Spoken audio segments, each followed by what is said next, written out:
Hello everyone, welcome back to Stock Fusion, your SEBI registered research analyst, and I hope you all are doing well. Nifty ने एक बहुत strong bounce दिखाया था अपने important support से जो हमारी सेलिंग आई थी on the on Wednesday and Thursday को कहीं ना कहीं वहां से एक एंटिसिपेशन हो रहा था कि यहाँ से अब मार्केट और फॉल कर सकता है एंड वहां से मार्केट ने एक बहुत स्ट्रॉन्ग रिवर्सल दिखाया। कितने भी नए सेलर्स हैं उनको ट्रैप कर दिया गया है।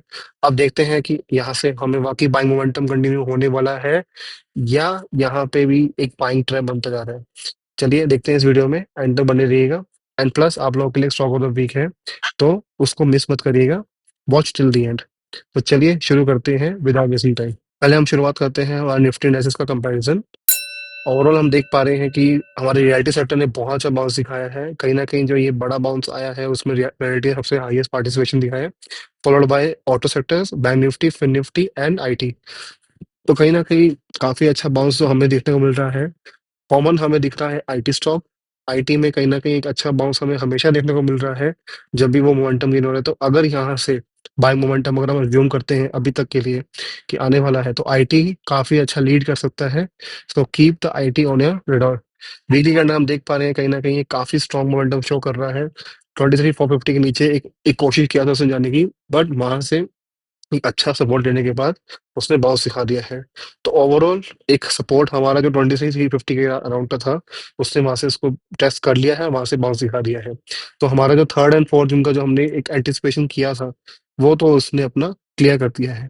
थर्ड जून के उसके हाई को टच करके अब वो वापिस से रिटेस्ट करने आ गया है। तो डे जाने हम देख पा रहे हैं जितने भी कैंडल्स यहाँ से सेलिंग कंटिन्यू हुई थी, ऑलमोस्ट 5 कैंडल्स जो है हमारी लगातार सेलिंग की थी उसको इसने ऑब्जर्व कर लिया है। तो इसकी सेलिंग को अब ऑब्जर्व कर लिया है। तो अब देखते हैं कि यहाँ पे जो जिस तरह से वो ट्रैप हुए हैं यहाँ पे सेलिंग का एडिशन हो रहा है। अब देख सकते हैं कि ये चैनल हमारा चलता आ रहा है काफी टाइम से, अब ये वापस से इस चैनल को रिटेस्ट करने आया है। अब देखते हैं कि इस रिटेस्ट के अगर यहाँ से हमारा फ्राइडे का जो हाई है 23,950 का अगर उसको भी क्रॉस करता है और कुछ ऐसा सस्टेन करता है, पॉसिबली है कि वापस से हमारे ये लेवल्स ओपन अप हो सकते हैं 24,200 के, 24,300 एंड 24,500 के। पर उसमें कंफर्मेशन अभी भी नहीं मिल रही है कि यहाँ से मार्केट ने फाइनली हमारा एक बॉटम आउट कर लिया, निकल लिया। उसका एक रीजन है बहुत बड़ा। अगर मैं फिबोनाची से दिखाऊं आपको, मैं सबसे जो लास्ट हर्डल है वो 24,50 का है। 24,50 का हर्डल है, अगर इसको भी क्रॉस करेगा एंड फिर वहां पे ऊपर सस्टेन करेगा उसके बाद ही हम कह सकते हैं कि एक बॉटम आउट हो चुका है। बिकॉज जब भी हमने प्राइस एक्शन को फॉलो किया है, प्राइस एक्शन में हमेशा ये चीज होती है। इसके बाद भी हमें एक रिटेस्ट के बाद हमें कंटिन्यूशन चाहिए। उससे क्या होगा कि जितना भी ये डबल बॉटम के जो बायर्स हैं, जो यहाँ पे जो न्यू बायर्स है, वो कन्विंस हो जाएंगे कि अब मार्केट जाने को तैयार है। और जब ये हाई टूट जाएगा उससे हमें कन्विक्शन आ जाएगा कि अब मार्केट ने एक शॉर्ट टर्म के लिए बॉटम क्रिएट कर लिया है। ठीक है। तो अभी डबल बॉटम के आप ऊपर आप अब काम नहीं कर सकते, अभी एक और कंफर्मेशन जरूरत है। बिकॉज इतने बड़े डाउन ट्रेंड के बाद जनरली ऐसा पुलबैक आ जाता है। बट यस, ये पुलबैक काफी स्ट्रॉन्ग था, तो यस यहाँ से बायस टेक्निकली समझ आ रहा है कि काफी स्ट्रॉन्ग है। तो यहाँ पे वो अपने मोमेंटम को लूज होने नहीं देंगे। तो ये हमारे निफ्टी का एनालिसिस हो चुका है। निफ्टी में मेनली हमारा 24,000 का जो लेवल रहेगा वो काफी बड़ा हर्डल पॉइंट रहेगा, उसको वो क्रॉस नहीं करने देंगे। अगर यहाँ मार्केट साइडवेज हो जाता है इस वीक के लिए, बिकॉज मंथली एक्सपायरी भी है, तो ये एक अच्छा इंडिकेशन भी हो सकता है बायर्स के लिए। बिकॉज वो यहाँ से मार्केट को नीचे नहीं गिरने दे रहे। बट अगर ये लेवल जो हमारा वापस से 26,600 का है, अगर ये टॉपिक टूट के इस जोन में आ जाता है, पॉसिबली है कि वापस से सेलर का डोमिनेशन आ सकता है। बैंक निफ्टी में भी सिमिलर स्टोरी है, पर उसने अपना मेजर लेवल रिक्लेम कर लिया है। 50,700 का जो हम डिस्कस करते आए हैं, ये इसने रिक्लेम कर लिया है। तो अगर मैं आपको वीकली कैंडल दिखाता हूँ, काफी बुलिश है एज कम्पेयर टू हमारे निफ्टी से। देख सकते हैं आप, काफी अच्छा है। उसने 50% ऑलमोस्ट बॉडी कवर कर ली है, विच इज शोइंग की एग्रेसिवनेस बाइंग हो रही है बैंक निफ्टी के अंदर। इंडेक्स के कंपैरिजन करूं तो बैंक निफ्टी काफी स्ट्रॉन्ग दिख रहा है एज कम्पेयर टू निफ्टी से। तो बैंकिंग में जो स्टॉक्स होंगे उन पे फोकस करना अच्छा रहेगा अगर यहाँ से बाइंग मोमेंटम कंटिन्यू होगा तो। पर क्लियर इंडिकेशन नहीं है अभी, तो प्लीज वेट एंड वॉच। देख सकते हैं कि ऑलमोस्ट इसने सारी कैंडल जो ये थी सेलिंग की, सबको ऑब्जर्व कर लिया है। इसका भी हाई ब्रेक कर दिया, इसके ऊपर कर दिया है। तो यस, बैंक निफ्टी क्लियर दिखा रहा है, अपना मोमेंटम दिखा रहा है कि यहाँ से वो स्ट्रॉन्ग है। अगर हमारा ये हम देखते हैं यहाँ से, ये जोन उसने रिक्लेम किया है और काफी ऊपर टाइम स्पेंड कर लिया है। जो ये हमारा फेक आया था, यहाँ फेक आया और एक ये फेक आया, डबल फेक आ चुका है। डबल फेक देने के बाद अब पॉसिबल है कि ये 52,000 का लेवल भी टच कर सकता है। अगर ये टच करेगा तो पॉसिबल है निफ्टी एंड बाकी इंडेक्सेस में भी आपको बाइंग देखने को मिल सकती है। तो मेजर सपोर्ट लेवल रहेगा 50,000 का एंड 50,700 का, एंड जो रेजिस्टेंस रहेगा 52,000 का रहेगा। 51,000 अराउंड पे भी एक वोलेटिलिटी हो सकती है। 52,000 अगर क्लियर ट्रेंड आता है तो वहां तक हम टारगेट लेके चल सकते हैं। फिर निफ्टी में भी सिमिलर स्टोरी है बैंक निफ्टी वाली, उसने अपना रिक्लेम कर लिया है। बट इंटरेस्टिंगली यहाँ पे मैं आपको एक चीज दिखाना चाहता हूँ, जो हमारा ये फ्लैग बेरिश फ्लैग पैटर्न बना था, उसका ये पुल बैक आ रहा है। तो अगर मैं उसके पुल बैक को यहाँ से कंपेयर करूँ, तो पॉसिबली ये है कि यहाँ से एक छोटा सा बाउंस आ सकता है एंड फिर वो कंटिन्यूएशन वापस से नहीं कर सकता है। बट अभी के लिए जो मेजर लेवल तो रिक्लेम कर लिए, तो which is showing the strength right now. तो उस स्ट्रेंथ को हम अभी करेंगे कंसिडर। एंड अगर जो मेजर लेवल्स डाउन साइड के हैं तो वो ब्रेक नहीं होगा, हमें क्लियर ट्रेंड कंफर्मेशन यहाँ से नहीं कह सकते। ठीक है, 23,500 एंड 400 का लेवल इंपॉर्टेंट है बैंक निफ्टी के लिए। जब तक उसको उसने बैलेंस कर रखा है, हमारा एक बैलेंस बना रहेगा अपसाइड के लिए। अगर ये वापस से ब्रेक होगा, पॉसिबली है कि हाईली वोलेटाइल हो जाएगा मार्केट, या फिर यहाँ से वापस से सेलिंग कंटिन्यू हो सकती है। मिड कैप में भी बहुत सिमिलर स्टोरी है फिर निफ्टी वाली। एंड इंटरेस्टिंगली मिड कैप काफी वीक था अभी कुछ कुछ दिनों पहले, बट उसने काफी अच्छा स्ट्रॉन्ग मोमेंटम दिखा कर ये शो किया है कि इस जोन में काफी अच्छे बायर्स प्रेजेंट हैं। यहाँ से अब हमें देखना है कि इस ट्रेंड लाइन को ब्रेक कर पाएंगे पाएगा, जो कि 12,500 है। अगर इसको भी रिक्लेम कर लिया एंड इनके हाई को ब्रेक कर लिया, पॉसिबली यहाँ से फिर बाइंग मोमेंटम स्टार्ट होगा। बट अगर यहाँ पे ये जिगजैग वाटर रहा, तो पॉसिबली है कि एक नए सेलिंग की शुरुआत कर सकता है, अगर उसने मेजर लेवल डाउन साइड का ब्रेक किया तो। इंटरेस्टिंगली निफ्टी सबसे वीक है कंपेयर टू ऑल फोर, अभी जो हमने डिस्कस किया है। अभी स्मॉल कैप भी डिस्कस करेंगे एंड उसमें भी एक बहुत इंटरेस्टिंग पैटर्न बन रहा है। स्मॉल कैप भी बहुत सिमिलर स्टोरी है, बट स्मॉल कैप में जो मेजर लेवल तो ये डाउन साइड ब्रेक हुआ था, इसको रिक्लेम नहीं कर पाया इस बाइंग मोमेंटम के अंदर। इसका मतलब कहीं ना कहीं स्मॉल कैप लैग कर रहा है, स्मॉल कैप वीक पड़ रहे हैं। तो yes, small cap is not a factor अगर हम अपसाइड में प्लान करेंगे तो, एज ऑफ नाउ। तो स्मॉल कैप भी सिमिलर स्टोरी है। जब तक ये 18,000 का लेवल वापस रिक्लेम करके वहां टाइम स्पेंड नहीं करेगा, हम बाइंग प्लान का नहीं कर सकते हैं, एटलीस्ट हम small cap. Small cap and Nifty lag कर रहे हैं, तो bank Nifty fin Nifty and mid cap इन पे हमें फोकस करना चाहिए अगर मार्केट को हम अपसाइड में प्लान कर रहे हैं तो। सिल्वर में अगर आपको दिखाऊं वीकली कैंडल, एक इनसाइड कैंडल बनी है, तो कहीं ना कहीं मोमेंटम पॉज हमें दिखा है इस हफ्ते के अंदर। तो अगर यहाँ से एक बड़ा मोमेंटम हमें मिल सकता है सिल्वर के अंदर पॉसिबली, एंड अगर वापस से अगर एक और इंस्टॉलमेंट बनती है, तो ये something big is planning on the upside या डाउन साइड के लिए, बिकॉज इतनी बड़ी इंस्टॉलमेंट बनना इसके अंदर काफी बड़ी बात है। एंड प्लस कहीं ना कहीं गोल्ड पॉजिटिव है अभी, अभी उसने अपना काफी अच्छा बाउंस दिखा दिया है। तो हाई पॉसिबिलिटी है कि सिल्वर भी उसको फॉलो थ्रू कर सकता है। तभी के लिए बाइंग मोमेंटम अपसाइड के लिए प्लान करेंगे। मेनली अपसाइड का जो उसका मोमेंटम आएगा 91,500 के अबव ही आएगा, तो उसके बियॉन्ड ही हम प्लान कर सकते हैं अपसाइड के लिए।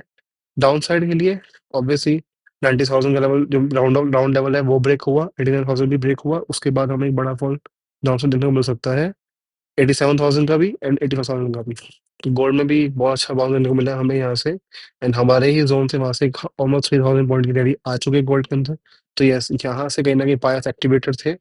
एंड अब यहाँ से हम देखते हैं कि गोल्ड में और हमें क्या मोमेंटम देखने को मिलता है। गोल्ड ने अपना काफी अच्छा बाउंस दिखाया है, यहाँ से काफी स्ट्रॉन्ग बाइंग दिखा रहा है। तो यस, गोल्ड में एक अच्छी बाइंग मोमेंटम अपॉर्चुनिटी बनती जा रही है। तो और इसने अपना ऑल टाइम हाई ब्रेक किया, 83,000 के एंड 85,000 के लेवल भी बन सकते हैं। तो please keep the gold on your watch list, बहुत स्ट्रॉन्ग मेटल अभी दिखा रहा है ये अपने आप को। एंड अगर हम रिसेंट की बात करें, तो उसका जो एक रिसेंट रेजिस्टेंस है 77,500 का, उसको भी ब्रेक किया है। तो हम देखते हैं कि अगर ये थोड़ा सा पुल बैक के बाद वापस से कंटिन्यू जर्नी करेगा, तो 80,000 लेवल्स, 82,000 एंड 85,000 के लेवल भी ओपन अप होंगे। तो please keep that in mind. काफी अच्छा RSI यूटिलाइज हो चुका है, तो अपनी अब नई जर्नी के लिए कंटिन्यू करने वाला है। बिटकॉइन ने बहुत अच्छा हमें मूवमेंट दिखाया है, अभी वीकली क्लोजिंग नहीं आई है एज ऑफ नाउ जो मैं शूट कर रहा हूँ, बट एक इतना स्ट्रॉन्ग कैंडल हमें दिख पा रही है फॉर द लास्ट 3 वीक्स। एक स्ट्रॉन्ग बाइंग मोमेंटम हमें दिख रहा है कंटिन्यूस, एंड एक छोटे छोटे पुल बैक के बाद एक कंटिन्यूएशन आ रहा है। तो यस, गो बिटकॉइन भी बहुत अच्छे अपने लेवल पे है, बट यस RSI हीट हो चुका है, तो पॉसिबली है कि एक साइडवेज मोमेंटम आ सकता है, या एक थोड़ा सा डीपर पुल बैक आ सकता है, एंड फिर वो वापस से कंटिन्यू कर सकता है अपनी जर्नी। पर yes, bitcoin is on the bullish side, कहीं भी यहाँ से सेलिंग की अपॉर्चुनिटी मैं आपको नहीं बोलूंगा सेल करने के लिए। और 1 लाख प्लस के टारगेट्स हम जैसे एक्सपेक्ट करे थे, वो हमें ओपन अप होते हुए दिख रहे हैं। 1 लाख का ऑलमोस्ट आ ही चुका है, उसके बियॉन्ड भी हमें दिख रहा है टारगेट अचीव होते हुए। इथेरियम भी अपने आप को होल्ड कर रहे हैं हायर लेवल्स पे, बट जैसा कि हमने हमेशा डिस्कस किया है, बिटकॉइन एक ज़्यादा अच्छा मोमेंटम शो कर रहा है एज कम्पेयर टू इथेरियम। तो हमारा फोकस अपसाइड के लिए बिटकॉइन पे होना चाहिए। बीइंग इतना काफ़ी बड़ा टोकन है, वो इतनी बड़ी क्रिप्टोकरेंसी है, स्टिल वो एक अच्छा मोमेंटम शो कर रहा है comparing to the other token, mainly the Ethereum. Ethereum पे मैं कहूँगा कम फोकस करने के लिए, बट यस अगर इथेरियम का जो ये रिसेंट हाई है 3450 का, अगर वो ब्रेक होता है तो पॉसिबली है कि आपके 3700 के लेवल्स एंड 4000 लेवल भी ओपन अप हो जाएंगे। Now let's quickly see for the future options का data for FI, TS, pros and client. FIS की पोजीशन स्टिल नेगेटिव साइड पे है, एंड अभी नेगेटिव है। आपको यहाँ चेन दिख रहा होगा, पर वो चेन हमारा फ्राइडे कैप्चर्ड है। तो आई वोंट से कि अब यहाँ पे एक उनकी अनवाइंडिंग है, ठीक है, एक अच्छा मोमेंटम आया था, तो पॉसिबल है कि उन्होंने कुछ पोजीशन अपनी अनवाइंड की होंगी। एंड अगर हम इंडेक्स ऑप्शन में करें, put option long and call option long, तो यस एक साइडवेज न्यूट्रल अभी भी नेगेटिव मार्केट उनको दिख रहा है एफआईएस को, तो उनकी पोजीशन वैसे इंटैक्ट है एज कम्पेयर लास्ट वीक के। एंड प्रोस की पोजीशन भी नेगेटिव है 58,000।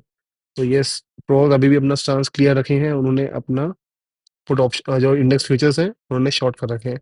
पर इंटरेस्टिंग यहाँ पे एक और अच्छी चीज आई है, call option buy and put option short. तो यस, वो इंडेक्स में भले शॉर्ट है, बट ऑप्शंस के अंदर उन्होंने अपना पुट एंड कॉल को अपसाइड के लिए प्लान किया है। तो ये एक अच्छा इंडिकेशन है कि हम आने वाले वीक में हमें पॉसिबल है कि एक अपसाइड मिल पाएगा, बिकॉज यहाँ प्रोस का स्टांस चेंज हुआ है। एंड हमारे जो क्लाइंट्स हैं वो तो अभी भी उनका पोजीशन अपसाइड के लिए बनी हुई है, एंड उनकी थोड़ी सी पोजीशन यहाँ पे हम देख पा रहे हैं कि call short and put short है। तो कहीं न कहीं नेगेटिव न्यूट्रल टू अपसाइड में प्लान कर रहे हैं, जो कि काफ़ी सिमिलर है लास्ट ईयर से, लास्ट वीक से। बट यस, लास्ट वीक उनका एक एग्रेसिव वो लोग अपसाइड गए थे। इस बार थोड़ा-सा उन्होंने कॉल ऑप्शंस भी ऐड किए हैं। हम देख पा रहे हैं कि यहाँ पे भी कॉल ऑप्शंस उन्होंने काफ़ी अच्छे ऐड किए हैं, तो काफ़ी शॉर्ट किए हैं। तो पॉसिबल है कि वो साइडवेज मोमेंटम एक्सपेक्ट कर रहे हैं इस एक्सपायरी के लिए क्लाइंट की साइड से। DI's position still on the same front, negative in futures options and option index के अंदर भी उनके पोजीशंस डाउन साइड के लिए ही है। तो ओवरऑल हम देख पा रहे हैं सिर्फ प्रोज का जो एक सेंटीमेंट है वो थोड़ा चेंज हुआ है, क्लाइंट के शिफ्ट सिर्फ कॉल ऑप्शन शॉर्ट की तरफ हुआ है। ओवरऑल वैसे ओवरऑल व्यू सेम ही है। अब हम देखते हैं हमारा stock of the week, and इस बार का स्टॉक ऑफ द वीक है एसएल टेक। एसएल टेक मैंने क्यों चूज किए हैं उसका आपको रीजन दिखाता हूँ। यहाँ से हमें एक अच्छा मोमेंटम देखने को मिल रहा है अपसाइड के लिए, एंड उसने अपना नया ऑल टाइम हाई अचीव किया है एसएल टेक ने। ये मैं इंटरेस्टिंग क्यों बोल रहा हूँ, बिकॉज इतनी सेलिंग मार्केट में भी अगर एक नया एक stock being a large cap एक अपना ऑल टाइम हाई क्रिएट कर रहा है, तो आप सोच सकते हैं कि इसके अंदर कितनी बाइंग मोमेंटम बिल्डअप हो चुकी है और आने वाली है। तो ये इंटरेस्टिंग स्टॉक रहेगा आने वाले वीक के लिए। So keep this on the watch list. यहाँ सेल आया, यहाँ सेल आया, फिर यहाँ पे भी सेल आया, पर फिर उसके बाद एक अपर जर्नी कंटिन्यू की है विद गुड वॉल्यूम्स। अब देख पा रहे हैं जब सेलिंग रही है तो सेलिंग के अंदर इतना हमें वॉल्यूम नहीं देखने को मिला, बट जब इसने बाइंग किया, बाइंग हमें एक लार्ज वॉल्यूम दिख रही है। तो एचसीएल टेक एक अच्छा स्टॉक है इस आने वाले वीक के लिए। Keep it on watch list. एक हमें अच्छा शॉर्ट टर्म मोमेंटम हमें देखने को मिल सकता है अगर मार्केट यहाँ से पॉजिटिव रहा, एंड एचसीएल टेक ने भी सपोर्ट किया अपसाइड के लिए, तो एक आपको अच्छा गेन मिल पाएगा। तो keep this on watch list, it's a good stock. Conclusion में इतना ही दूंगा आपको कि मार्केट ठीक है, हमें दिख रहा है कि थोड़ा एक बाइंग मोमेंटम आया है, बट यहाँ से मैं एक एग्रेसिव लॉन्ग की पोजीशन आपको नहीं सजेस्ट करूंगा, बिकॉज एक एक हेल्दी पुल बैक हो सकता है ये करेक्शन के फॉर्म में, कि करेक्शन के बाद एक अच्छा हेल्दी पुल बैक आया। तो अगर एक वापस से पुल बैक आता है, वहां से वापस अगर बाइंग मोमेंटम हमें कंटिन्यू होता है, तो हम कह सकते हैं कि बायर्स अपना बेसिस नीचे क्रिएट कर रहे हैं, एंड उसके बाद हमें पॉसिबली एक बड़ा मोमेंटम हमें देखने को मिल सकता है आने वाले हफ्तों के लिए। इस वीक मैं सिर्फ आपको इतना कहूंगा कि आपको बाइंग पोजीशन प्लान करनी है, एग्रेसिव मत करिए, कीप इट वेरी न्यूट्रल। अगर जैसे-जैसे हमें मार्केट दिखता रहेगा कि हमारा सेंटीमेंट हमारे फेवर में आ रहा है, तब हम बाइंग का पोजीशन का प्लान करेंगे। ओवरऑल अभी भी मैं कहूँगा कि market neutral to negative side पे ही है। Do like this video, comment down below जो भी आपके व्यूज़ हैं, share this video with friends and family. आपसे मैं मिलता हूँ मंडे को। Thank you so much for watching. Have a great weekend, enjoy your time with your family. Have a good day. Bye-bye.